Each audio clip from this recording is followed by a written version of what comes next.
Olá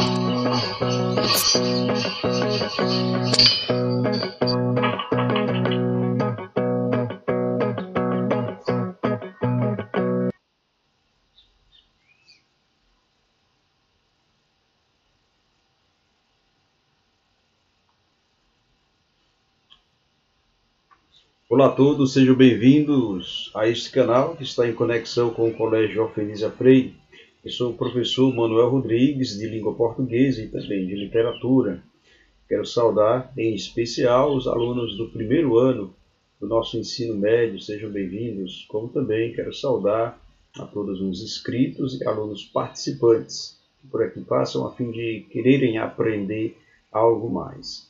Vale salientar que este canal é destinado para alunos que estão se preparando para Enem e vestibulares. E neste canal vocês vão encontrar ao longo do ano conteúdos de português, de literatura, de filosofia e de noções bem básicas de sociologia. E também trabalharemos questões de vestibulares dentro dessas áreas. Aí, quero também convidá-los a compartilhar esse canal com seus amigos e suas amigas que estão também aí se preparando. Por favor, prestigiem o nosso trabalho. Tranquilo? Beleza? E alunos do primeiro ano, vamos dar continuidade aí para mais um assunto e agora vamos entrar um pouquinho na prática, porque eu vou assim explicar de maneira simplificada formas do discurso, um assunto que vocês veem muito bem. A professora Quitéia Denise tem uma aula magnífica aí no YouTube e vocês confiram, né? Aqui apenas vamos fazer uma revisão simplificada e posteriormente nós vamos trabalhar compreensão e interpretação textual. Sempre isso cai em nossas provas. Vale também recordar que este assunto aqui ele é fundamental para a revisão da prova aberta, e que essa prova aberta há de acontecer com fé em Deus, tá bom? Beleza? Então vamos adiante. Vamos lá aqui, pronto. Aula 04, anota aí porque eu já anotei aqui. Formas do discurso, uma revisão aí, bem simples, e compreensão e interpretação textual. Beleza? Tranquilo? Pega aí seu caderno, lápis, caneta e borracha, concentre-se, observe bem a aula. Se tiver alguma dúvida, volte ao vídeo. E outra coisa aí importante, a direção do colégio avisa que ao acessar a plataforma, não deixe lá de baixar e de responder às atividades de fixação e atividades do módulo. Isso é fundamental para que vocês aprendam e consigam assimilar melhor esse conteúdo. Beleza? Então vamos lá. Formas do discurso. O discurso, gente, isso aí vocês já sabem, né? Ele pode ser direto, ele pode ser indireto, e ele pode ser um discurso indireto livre. O discurso direto, ele trabalha a reprodução exata da fala das personagens, sem participação do narrador. Isso a gente vê bastante, sabe em que? Em gibis, é história em quadrinhos, em tirinhas. Eu lembro ali das histórias de quadrinhos, né? Da Marvel, né? A história lá do Homem-Aranha, do Homem de Ferro, certo? O discurso indireto, ele já envolve aí o narrador, né? Ele usa suas próprias palavras para reproduzir as falas das personagens. É interessante a gente ver que é uma explicação de alguém que viu, que escutou, né? Escutou uma fala, uma conversa, e aí explica com suas próprias palavras. Já o discurso indireto, livre, ele trabalha os acontecimentos que são narrados simultaneamente, tudo ao mesmo tempo, apresentando aí as falas das personagens de forma direta, a fala em primeira pessoa, como também são introduzidas dentro do discurso do narrador. Já aqui, atenção, o discurso indireto livre, ele é basicamente uma mescla, né? Ele pega um pouquinho das características do discurso direto, mais um pouquinho do discurso indireto. Ou seja, ele trabalha, enquanto o discurso direto, ele trabalha aí a voz das personagens, trabalhando em primeira pessoa, e no discurso indireto ele coloca aí a voz do narrador, a presença e a análise do narrador. Coloquei aqui um quadrinho ao lado, né? Escreva aí, escreva tranquilamente, né? Coloquei um quadrinho ao lado aí, algo bastante interessante de se ver. Veja o que é que ele diz enquanto discurso indireto livre. Ele não é introduzido por verbo de alocução. O que é verbo de alocução? É aquele verbo que abre uma fala, né? Dizer, retorquir, perguntar, indagar, nem de sinais de pontuação ou conjunções. E também, no discurso indireto livre, a gente vê aqui falas das personagens narradas em primeira pessoa, e o discurso do narrador, que é apresentado em terceira pessoa. Tranquilo? Então vamos lá para a prática. Os exemplos, eles servem para ilustrar melhor esse conhecimento, né? E aí a gente fica mais confiante, consegue entender, né, de forma mais prática tudo isso aí. Então vamos começar aqui. Exemplos. Coloquei um exemplo do discurso direto. Só. Diz assim: o professor disse aos alunos: vocês realizaram a pesquisa? Os alunos apreensivos disseram: professor, desculpe-nos, mas não encontramos nenhuma referência bibliográfica que tratasse do assunto. Olha que coisa. O discurso direto, a gente lembra no discurso direto que ele trata de uma reprodução exata da fala das personagens, correto? Sem a participação do narrador, ou seja, é uma reprodução da fala da pessoa que diz, né? É uma reprodução propriamente de uma pessoa que emite, de uma pessoa que fala. Vocês realizaram a pesquisa, é a fala do narrador ou é a fala do professor? É a fala do professor. É a fala exata dele. E aqui, os alunos apreensivos disseram: professor, desculpe-nos, mas não encontramos nenhuma referência bibliográfica que tratasse do assunto. É uma fala do narrador ou uma fala dos alunos? É uma fala dos alunos. Então, o discurso direto, para ele, né, marcar a reprodução exata da fala das personagens, ele se utiliza aqui dos dois pontos. Se utiliza do travessão, que não é hífen, certo? O travessão, ele não é hífen. O travessão serve para introduzir a fala de uma personagem ou marcar a fala de uma personagem, né? São marcadores linguísticos, tranquilo? Então tudo isso a gente vê aqui no discurso direto. Já no discurso indireto, aqui a gente não vê a presença, de travessão, que introduz a fala de uma personagem, de dois pontos. O que é que a gente vê aqui? A gente vê no discurso indireto a presença do narrador e ele, refazendo o seu discurso, né, colocando o se e colocando o que. O se é uma declaração indireta e o que é uma declaração indireta. O que e o se são conjunções integrantes propriamente ditas, certo? Olha só a diferença aqui. O professor perguntou aos alunos se eles tinham realizado a pesquisa que ele determinara. Eles, por sua vez, responderam que não haviam encontrado nenhuma referência bibliográfica que tratasse sobre o assunto em questão. Olha, veja. Quando se fala de forma, quando você aplica o discurso indireto, quando você fala ou escreve de maneira indireta, você vai falar assim: ele perguntou, ou seja, você já coloca na terceira pessoa, trabalha com ele, trabalha com o professor disse, o professor perguntou o que. Então, tudo aqui a gente encontra, beleza? Já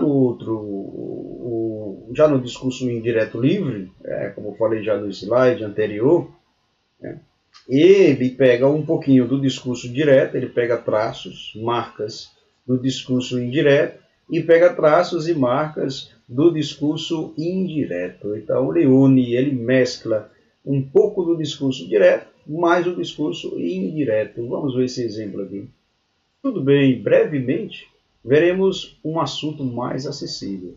Essa foi a fala do professor ao ver que os alunos não haviam feito a pesquisa porque não encontraram material de pesquisa. Aqui a gente vê duas marcas de fala. Essa primeira aqui, tudo bem, brevemente veremos um assunto mais acessível. É uma fala de quem? É uma fala dos alunos ou uma fala do professor? É uma fala do professor. Marca a fala, marca o dizer do professor. E já essa aqui, essa foi a fala do professor ao ver que os alunos não haviam feito a pesquisa porque não encontraram material de pesquisa. Isso tudo aqui é uma visão, é uma interpretação do narrador. Aqui já entra a fala do narrador. Beleza? Tranquilo? Então sigamos adiante. Eu espero que você esteja prestando atenção, que esteja com o seu material em mãos, esteja também aí anotando esses tópicos principais, porque é de fundamental importância, tá bom? Vamos lá.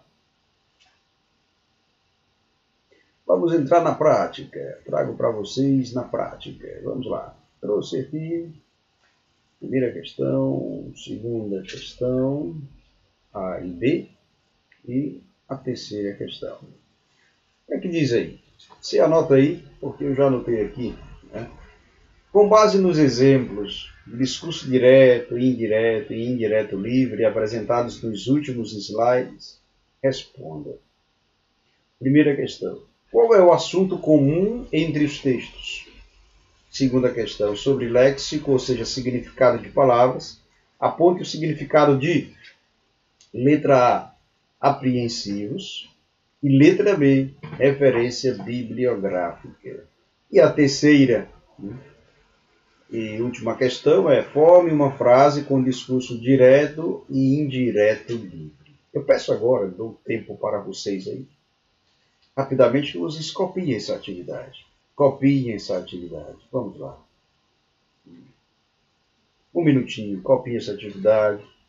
Copiem estas 3 questões aí. Vamos lá. Copiem.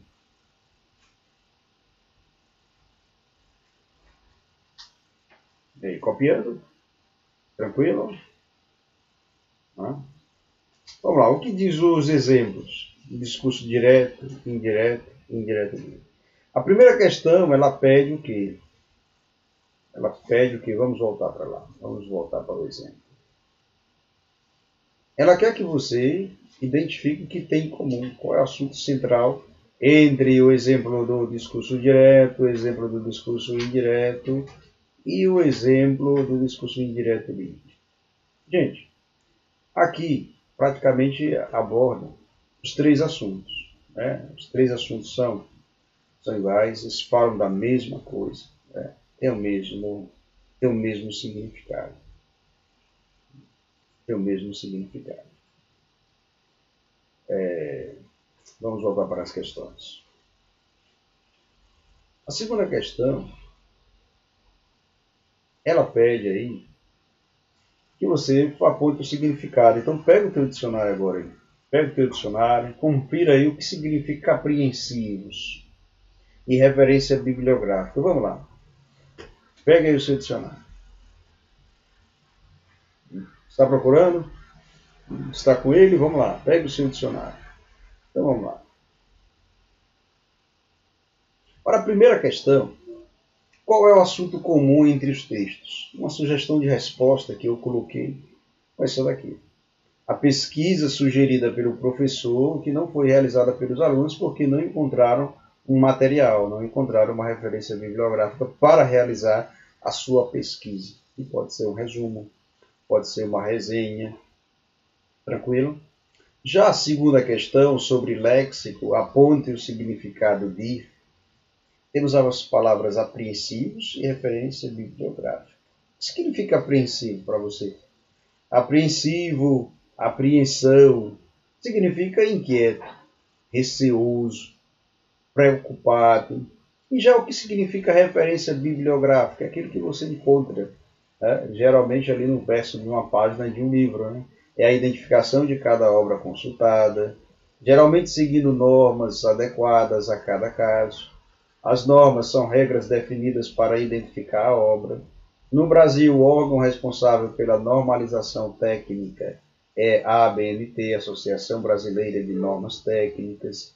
Na referência bibliográfica de um livro, nós geralmente encontramos, geralmente constam os seguintes dados. Começa com o sobrenome do autor, nome, título do livro, número de edição, local da edição, editora e ano. Beleza? Aprendeu? Se ligou? E a terceira questão é uma questão que vocês devem fazer aí em casa. Aprofundar mais um pouquinho. Aí deve montar um texto. E quando se monta o texto, o que se requer? Requer que você seja criativo e tenha aí um domínio das características da forma direta e da forma indireta, livre de se escrever. Beleza? Tranquilo? Isso aí pode ser sobre qualquer tema. Qualquer tema saudável. Você pode responder a terceira questão e montar aí o seu discurso de forma direta ou de forma indireta, livre. Tranquilo? Então sigamos adiante. Beleza? Beleza? Vamos lá. Compreensão e interpretação de texto. Quando se fala disso, parece ser um bicho papão, né? Parece ser um bicho babão, mas realmente não é. Que aí exige basicamente que você consiga criar uma vontade de ler e uma vontade de escrever e consiga perder o medo.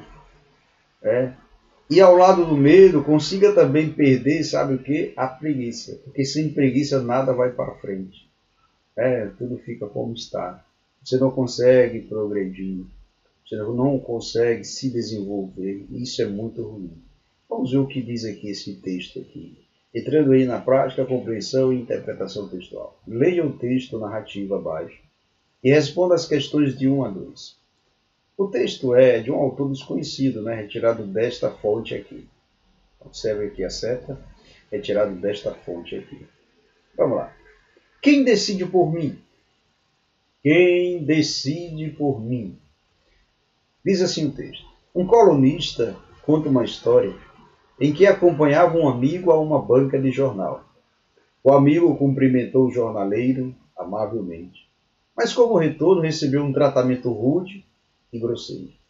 Pegando o jornal que foi atirado em sua direção, o amigo do colunista sorriu polidamente e desejou um bom fim de semana ao jornaleiro. Quando os dois amigos desciam pela rua, o colunista perguntou: ele sempre te trata com tanta grosseria? Sim, infelizmente foi sempre assim.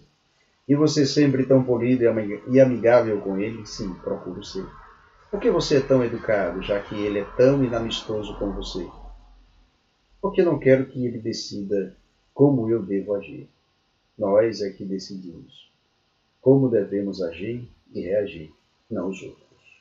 Todos conhecidos. O que é que conta essa história? Essa história, ela conta aqui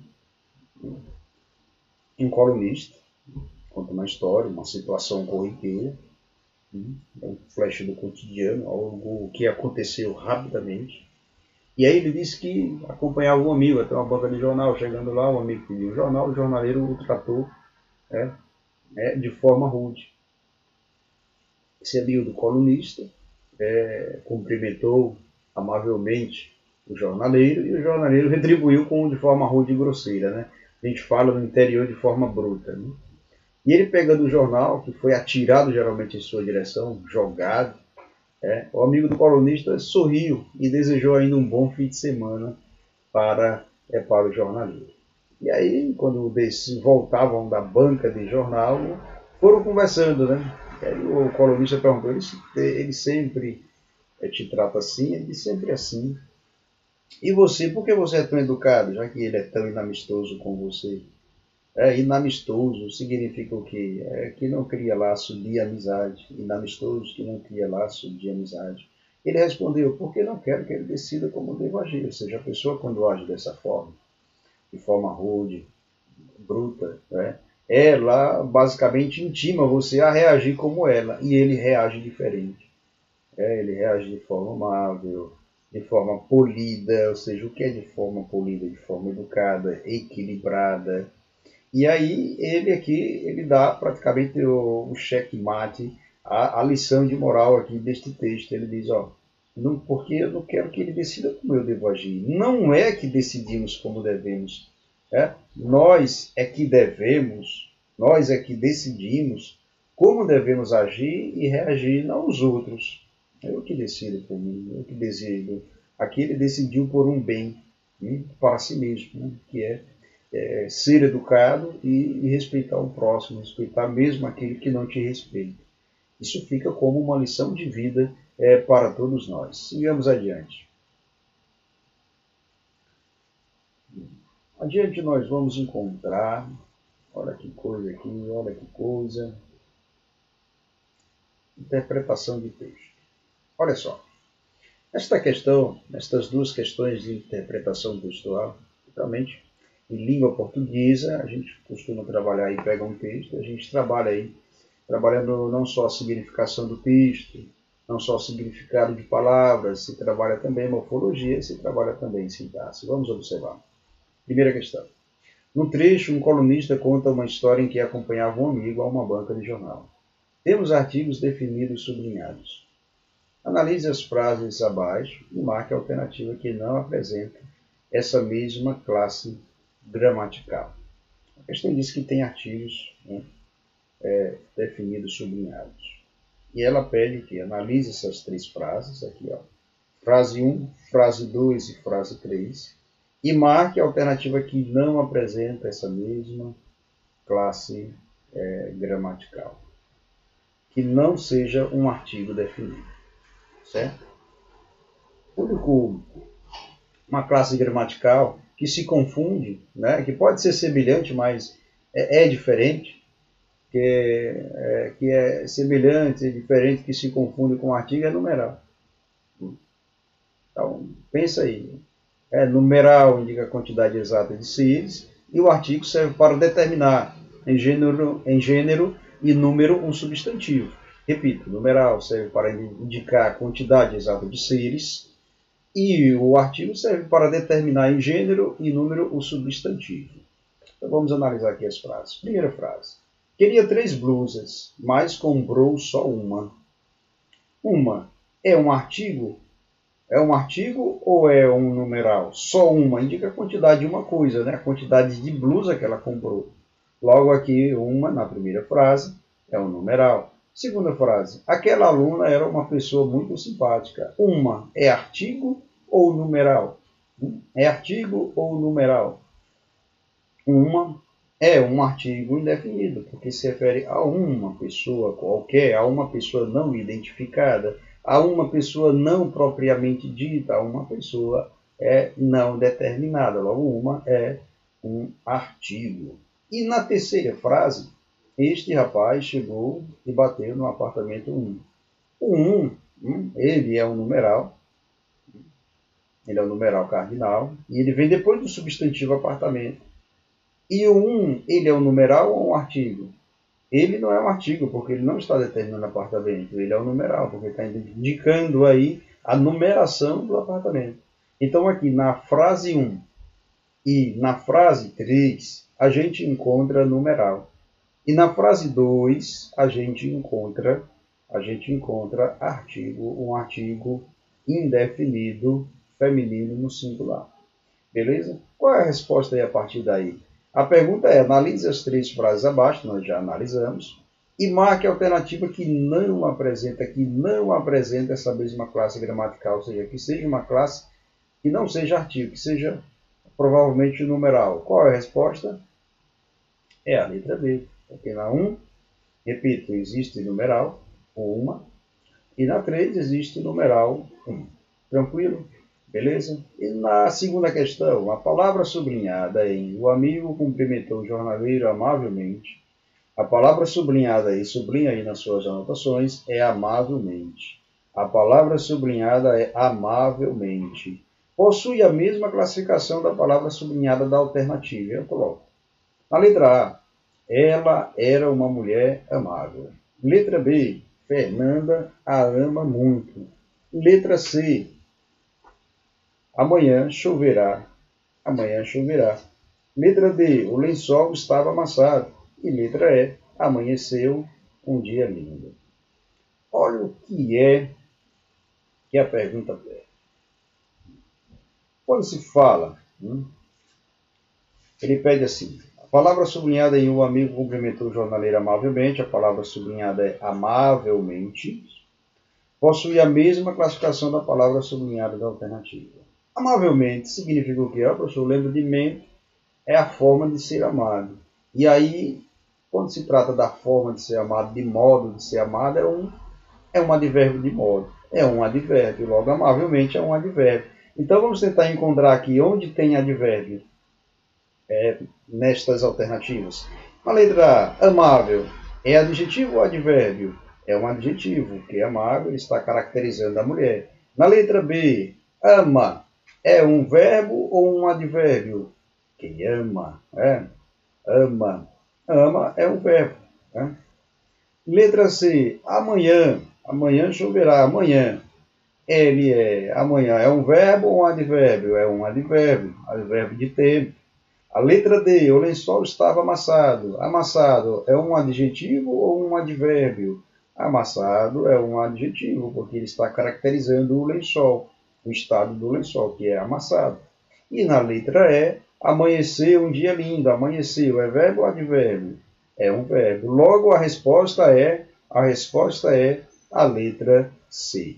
A letra C. Se você acertou, meus parabéns. Se você não acertou, revise as explicações de cada questão. Beleza? Então sigamos adiante aí. Tem mais coisa. Vamos lá. Leia o texto dissertativo, argumentativo abaixo e responda ao que se pede. Vamos ler esse texto aí. Com frequência, ouve-se falar sobre atos de violência na escola. Como se não bastasse, a sua presença nas ruas, ambientes considerados presumidamente seguros, a exemplo das escolas, são alvos de ações violentas e desordenadas. Certamente, um dos problemas é a má formação do caráter da criança, que se desenvolve egoísta e bruta. Diante de uma realidade em que valores éticos e morais estão em perdição, são visíveis nesse contexto a ausência de respeito e disciplina, não só entre alunos, mas também entre alunos e professores, intensificando casos de agressões noticiados frequentemente pela mídia brasileira. Isso é registrado em qualquer lugar do Brasil. O caso em 2019 do professor Paulo Rafael Procópio, chamado lá de professor Procópio, de 62 anos, um senhor, e de 20 anos de magistério, tem 20 anos já nessa luta, 20 anos como professor, que ficou com o rosto ensanguentado depois de ser agredido dentro da sala de aula no município de Lins, lá no interior de São Paulo. Ele estava aplicando uma aula, chegou um aluno de outra sala e foi desrespeitoso com ele e acabou o agredindo covardemente. Esse exemplo aqui é mais um que ocorre pelo país afora. A recorrência à força tomada em detrimento da razão faz com que os conflitos sejam resolvidos sem racionalidade desde a infância. À luz de Wilhelm Reich, médico austríaco e cientista natural, conforme o site televita.com, postulou que a criança forma o seu caráter bom ou ruim quando defende-se ou interage-se com o meio, absorvendo naturalmente desde cedo um tipo de comportamento. Explicando aqui, se a criança, se tudo é permitido para ela, na sua infância, consequentemente, ela tenderá a fazer tudo o que ela quer. E aí ela alimenta o seu egoísmo e tende a ser agressiva. Se, continuo aqui no texto, se é criada em um ambiente em que se facilita o seu egocentrismo, ou seja, com ações sem humildade e respeito, e sem repressão ou gratificação ao ego, de certo, buscará resolver quaisquer ocorrências em sua vida à base da força ou brutalidade, sem repressão, sem reprimir o ego, dizer não à criança, sem gerar gratificação também. Isso é importante para amortecer aí o ego da criança. Continua aqui no texto. Esse contexto proporciona a formação de um caráter sem equilíbrio emocional e mental que alimenta a violência social. Logo que explicando, ou seja, uma criança que é criada com permissividade, em seu meio doméstico, em sua casa, consequentemente será mais uma, né, que irá colaborar para a violência social, que vai querer fazer tudo o que ela quer. E existem limites na vida. Existem nãos. E os nãos, consequentemente, eles servem para limitar a nossa vida. Servem para colocar balizas. Olha, aqui não. Dando continuidade ao texto, portanto, a participação dos pais na vida doméstica e escolar dos filhos é primordial para estabelecer normas, limites e restaurar valores como humildade, respeito e compaixão. Uma solução infalível seria a aproximação entre os pais e escola, acompanhamento do desenvolvimento de seus filhos para que se reduza esse problema tão irracional que é a violência na escola. Professor Manuel Rodrigues. Isso é um texto que eu resolvi escrever diante desse tema também, desse tema atual, e um tema também bastante polêmico e revoltante. Veja, é um texto tentativo argumentativo, ele tem introdução, tem dois desenvolvimentos aqui, tem um desenvolvimento 1 é aqui, diante de uma realidade, e o desenvolvimento 2, a recorrência à força tomada. E ele termina aí, obviamente, com a conclusão, portanto, a participação dos pais. Vamos para as questões.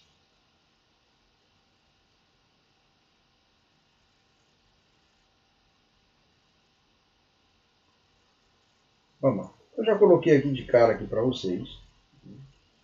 Veja. Terceira questão responde. Aponte a tese do texto. A resposta está na introdução. Resuma. Você lembra aí qual é a tese do texto? O tema é violência na escola. Qual é a tese do texto? Eu peço que vocês depois retornem, volte ao vídeo e percebam isso. Na letra B, qual é a solução apontada para o problema apresentado no texto? A resposta aí está na conclusão. Resuma. E na letra C, qual seria a solução para isso, diferente da presente no texto? A resposta pessoal. De pesquisa e criatividade tua. Beleza? Voltando aqui ao texto, vamos ver aqui. Voltando aqui ao texto rapidamente. Tive aqui na introdução, o tema é violência na escola. A tese é basicamente isso, né? Sobre esses atos de violência na escola. Escola são locais considerados seguros, mas que são alvos de ações violentas e desordenadas. Essa seria a tese. Já na conclusão, ele se aponta como solução a aproximação entre os pais e escola e acompanhamento do desenvolvimento de seus filhos para que se reduza esse problema aí. É a violência na escola. Então aqui eu aponto uma solução, que é a aproximação entre os pais e escola, acompanhamento do desenvolvimento de seus filhos para que se reduza esse problema, a violência na escola. Essa aí seria uma solução. Qual seria a tua solução aí? Para responder a terceira questão, letra C. Então, espero que vocês respondam tudo isso. Muito obrigado e até a próxima.